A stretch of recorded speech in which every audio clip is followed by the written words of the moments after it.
Meaning of door. Door. Door. Door. Door. A door is a movable barrier used to block off an entrance or exit to a building, room, or vehicle. It can be made of various materials such as wood, metal, or glass and may have a variety of features such as frames, handles, locks, and hinges.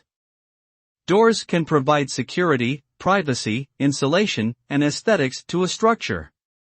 They are an essential element of architecture and design, serving both functional and decorative purposes.